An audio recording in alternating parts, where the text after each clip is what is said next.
শুভ সকাল বন্ধুরা, তোমরা সবাই কেমন আছো? আশা করি সবাই ভালো আছো, সুস্থ আছো। আমিও ভালো আছি। আজ অনেক দিন ধরেই আমি ঠিকমতো ভিডিও দিতে পারছি না, একটু প্রবলেমের মধ্যে আছি, যার জন্য যদিও বা টাইমও হয়ে উঠছে না বা যে কোনো কারণে আমি দিতে পারছি না ভিডিওটা। তো এই দেখো, আজকে তোমাদের সাথে একটুখানি কিছু শেয়ার করলাম। একটুখানি বলতে আমার অ্যানেকে আমি যে খাওয়াই, আমি তো সকালবেলা ঘুম থেকে উঠে সমস্ত কাজকর্ম করে রেডি হয়ে তারপরে আমার অ্যানিকে খাইয়ে দিয়ে যেতে হয়। তো ওকে খাওয়া দাওয়া করিয়ে দিয়ে ওকে, জ্যাককে আমার খাওয়াতে হয় না, কারণ জ্যাক একা একাই খেতে পারে, ওকে খুব একটা আমার খাইয়ে দিতে হয় না। কিন্তু অ্যানি একটু খাবে না, মানে আমি যদি বাড়িতে না থাকি তাহলে তো ওকে খাওয়ানোই অসম্ভব হয়ে ওঠে, এমন একটা ব্যাপার। যাই হোক, তো ওকে আমি সকালবেলা দেখো খাইয়ে নিচ্ছি, তো সেই খাওয়ানোটাই তোমাদের সাথে আজকে শেয়ার করছি।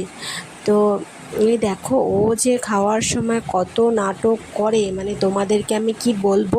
ভিডিওটা শুরুতে তোমরা একটু ভালো করে ফলো করবে। মানে প্রথমে ওর মুখের সামনে খাবার নিয়ে মুখের গালের এক পাশে একটু জোর করে দিতে হবে, তারপরে ও খাবারটা যখন টেস্ট করে একটু ভালো লাগবে তারপরে খাবে। আর আমি বেশিরভাগ দিনই ওকে পেডিগ্রিটাই খাওয়াই। পেডিগ্রি ও শুকনো খেতে পারে না, ওকে আমি পেডিগ্রি ভিজিয়ে দিই, একটু গরম জলে ভিজিয়ে রেখে তারপরে ওকে পেডিগ্রিটা যখন দেখি ফুলে ওঠে তখন একটু নরম হয়ে যায়, আবার নরম হলে খেতে পারে, ওকে তারপরে খাইয়ে দিতে হয়। তারপরে আমি খাইয়ে দিই ওকে।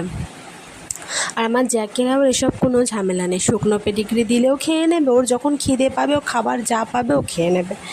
আর জ্যাক পেডিগ্রির থেকে ভাতটা খেতেই বেশি ভালোবাসে। আর অ্যানি ভাত একমাত্র মাংস হলে, মাছ মানে মাছটা খুব একটা খায় না, মাংস হলে, আর মাছ বলতে মাছের মাথা আর মাংস, এই দুটো হলেই ও একমাত্র খায়, তাছাড়া খায় না।